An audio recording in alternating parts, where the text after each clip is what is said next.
Ripper Roo, the craziest of the crazy, or maybe the smartest of the smart, or maybe both. Oh, this is gonna be good.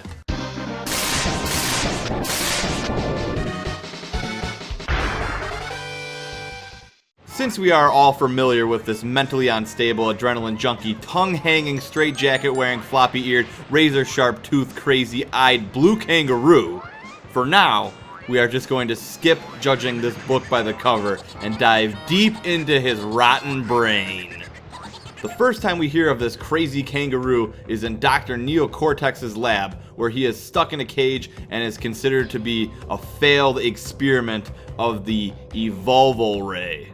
That is the same ray that mutated Crash into the lovable character we love today. After Crash escaped Cortex's lab, Ripper Roo and the other experiments were sent out to hunt and destroy Crash. Which brings us to our first encounter with the deranged kangaroo. And this is where his crazy really shines, like the brightest bulb in a box. It really is beautiful. His passion for pure chaos and destruction is undeniable, and the fact that he decorates his home with an endless supply of big TNT proves that he only wants to watch the world burn. A sheer sign of crazy. And if crazy isn't crazy enough, he embraces each explosion, even when he is the victim, with a maniacal laugh. I love it. Not only is he clearly bonkers, but he loves being bonkers. For villains, it doesn't get much better than this.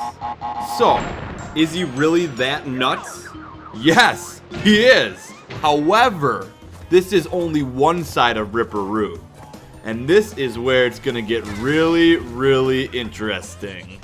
In an alternate ending to the original game, it is revealed that after Cortex disappears, Ripper Roo undergoes intense therapy and 8 years of higher education, after which he writes a well-received book, Through the Eyes of the Vortex, a study of rapid evolution and its consequences.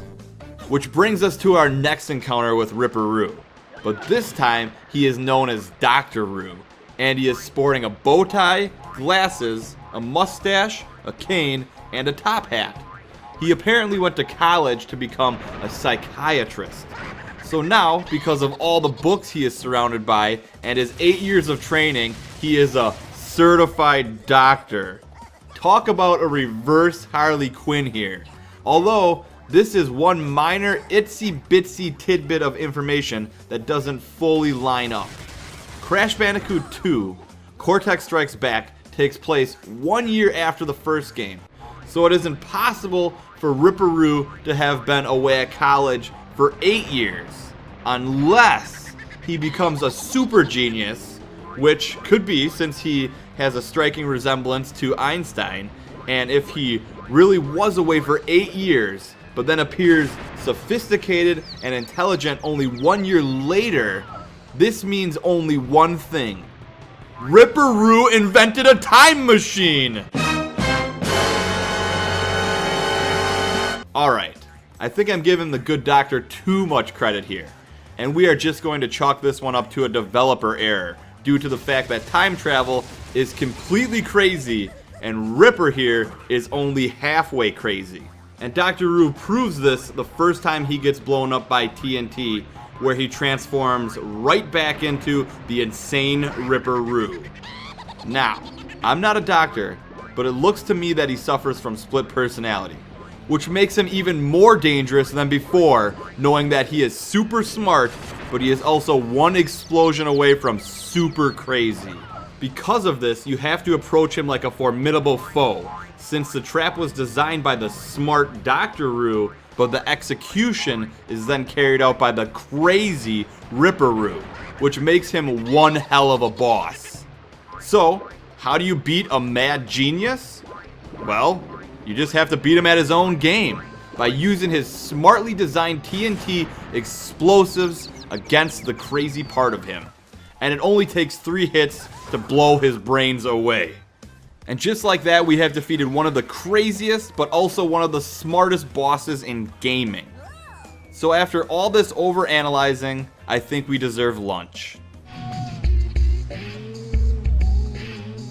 Lunch? Thanks for watching. If you like Boss of the Week and want it to be an ongoing series, make sure and drop a like, share it with a friend, and subscribe for more. Also, if you think you know of a boss that is cool enough and unique enough for this series, let me know in the comments below.